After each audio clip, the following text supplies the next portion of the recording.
हमारे प्रश्नों का उत्तर जो हम पूछ रहे हैं उसका उत्तर खाली चाहिए।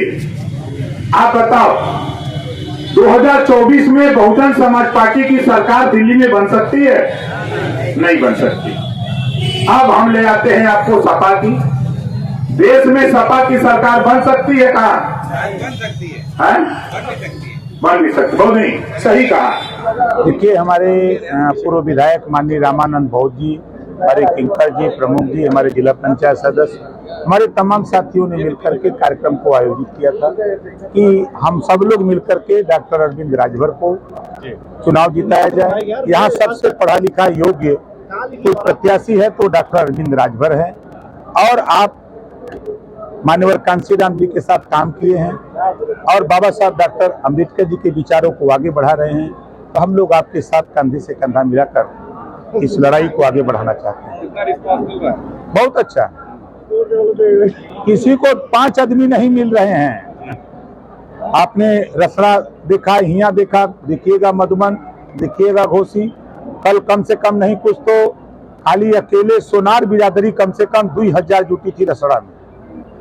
मुझे ताज्जुब हुआ जब वहां मैं गया, देखा अभी कल ही उसी रसड़ा कार्यालय पर कम से कम 1000 से ज्यादा गोंड और खरवार जुटा था। वो कह रहा कि साहब हम लोग एकदम आपके साथ हैं। अभी हर कम्युनिटी के लोग, कोई दिन ऐसा नहीं है कि जिस दिन कार्यक्रम हम लोगों का ना हो रहा हो। आप लोग तो देख रहे ही हैं। बुनकरों के बीच पहुंचे थे आप, आपने कहा कि क्या देश में सपा की सरकार बन सकती है, तो एक बुनकर ने कहा हाँ बन सकती है। हमको अंदाज है कि लगभग 1000 आदमी रहे होंगे। एक ही आदमी ने कहा था, लेकिन 999 लोगों ने नहीं कहा। अब उसी से समझ लीजिए कि एक आदमी कुछ नहीं कर सकता। जहाँ संघे शक्ति कलयुगे, ब्रह्मा जी ने भी कहा है कि संघे शक्ति कलयुगे, तो शक्ति और संगठन तो इधर है। एक आदमी के चिल्लाने से क्या होगा।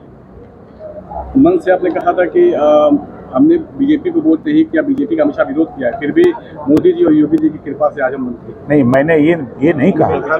मैंने ये कहा कि मैं विपक्ष में दूसरी पार्टी के साथ गठबंधन किया था और वहां था, लेकिन आज योगी जी और मोदी जी के कृपा से ओम प्रकाश राजभर सरकार में शामिल हुआ है। आप लोगों की भलाई के लिए, गांव के विकास के लिए उन्होंने जो जिम्मेदारी दिया है। आचार संहिता खत्म होती है तो फिर हम सब लोग मिलकर के उस काम को पूरा करेंगे। सपा प्रत्याशी राजीव राय ने कहा कि आने वाले लोकसभा चुनाव के निर्णायक फैसले में भारतीय जनता पार्टी साफ होने वाली है। 365 दिन होता है एक साल में, है ना, और 300 दिन रहते हैं कर्नाटक।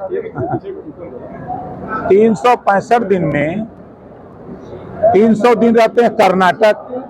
लड़ाई लड़ेंगे लोकसभा का, तो उनसे पूछिएगा मिले तक 365 दिन में अब कई दिन रहेंगे हारने के बाद। 365 दिन कर्नाटक रहेंगे कि 300 दिन रहेंगे? छन्नी बनाकर किसको भेजेंगे? छन्नी बनाकर किसको भेजेंगे? बंगलौर कहाँ है? हारने के बाद भी 10 साल तक मैं लगातार सेवा किया। मैं तो कभी नहीं देखा। आप बताओ, इसी मऊ में महिला सम्मेलन हम लोगों ने किया था, आप लोग थे ना? एक काम उनका बता दो जो महिला सम्मेलन किए हों। हमने सावधान रथ यात्रा लेके आप ही के बीच में घोसी में किया, आपने देखा? कोई ऐसा छोटा बड़ा कार्यक्रम हम लोग कोई महीना बताओ जो न करते हो।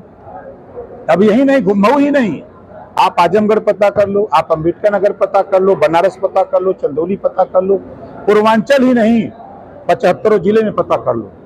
हम लोग काम करते रहते हैं।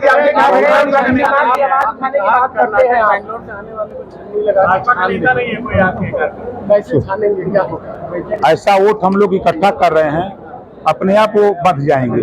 कहीं वोट देने वाला कोई बच्चा नहीं है। हम तो उधर से रसड़ा से शुरू किए, पुरुआ बहता है,